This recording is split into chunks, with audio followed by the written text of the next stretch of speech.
আসসালামু আলাইকুম এভরিওয়ান, আপনারা সবাই কেমন আছেন? আশা করি সবাই ভালো আছেন। আজকে নিয়ে এসেছি খুব সহজ এবং খুব কমন একটি রেসিপি, ডাল দিয়ে সজনা রেসিপি।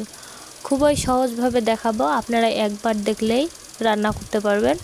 প্রথমে আমি একটি প্যান বসিয়ে দিয়ে দেবো এখানে পরিমাণ মতো তেল। আমি এখানে খাবার তেল ব্যবহার করেছি। তেলটা গরম হয়ে আসলে দিয়ে দেবো পেঁয়াজ কুচি এবং মরিচ ফাটিয়ে দিয়েছি। পেঁয়াজটা এবং মরিচ একটু হালকা করে ভেজে নেব। এরপর দিয়ে দেব মসুর ডালটা কিছুক্ষণ ভিজে রেখে ধুয়ে নিয়ে দিয়ে দিলাম। পানিটা ঝরিয়ে দিতে হবে।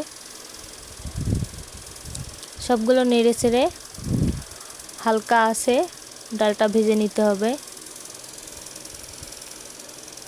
এরপর দিয়ে দেব 2 টেবিল চামচ আদা বাটা, 2 টেবিল চামচ রসুন বাটা।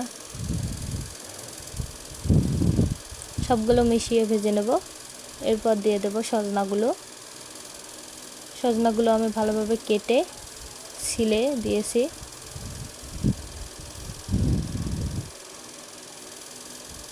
সবগুলো ভালোভাবে ভেজে নিয়ে এবার দিয়ে দেব 3 টেবিল চামচ লবণ, 2 টেবিল চামচ হলুদ, 2 টেবিল চামচ জিরা গুঁড়া,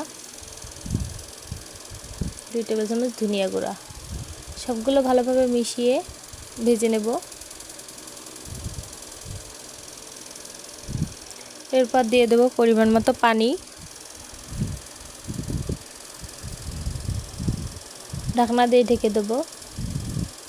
কিছুক্ষণ পর ঢাকনা খুলে নেড়ে দিয়ে আবার ঢাকনা দিয়ে ঢেকে দেব। কিছুক্ষণ পর ঢাকনা খুলে একটু নেড়ে দেব। ডালটা কিছুটা সিদ্ধ হয়ে এসেছে। এরপর ডালটা ভেঙে নেব একটু।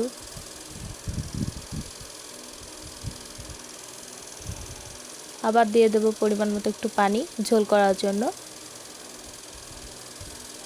এরপরে দিয়ে দেব ধনিয়া কুচি। আপনারা অবশ্যই এটা স্কিপ করতে পারেন যাদের পছন্দ না। ঢাকনা দিয়ে আবার ঢেকে দেব। 4 থেকে 5 মিনিট পর ঢাকনা খুলে এই তো আমার ডালটা সিদ্ধ হয়ে এসেছে।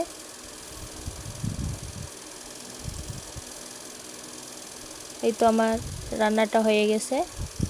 দেখতে যেমন সুন্দর হয়েছে, খাইতেও তেমন সুস্বাদু। আপনারা অবশ্যই বাসায় ট্রাই করবেন। নতুন নতুন রেসিপি পেতে আমার পেজটি ফলো করে দিবেন এবং লাইক কমেন্ট করে পাশে থাকবেন। রান্নাটা অনেক সুন্দর এবং সুস্বাদু হয়েছে। আপনারা ভিডিওটা দেখে অবশ্যই বাসায় ট্রাই করবেন। আল্লাহ হাফেজ।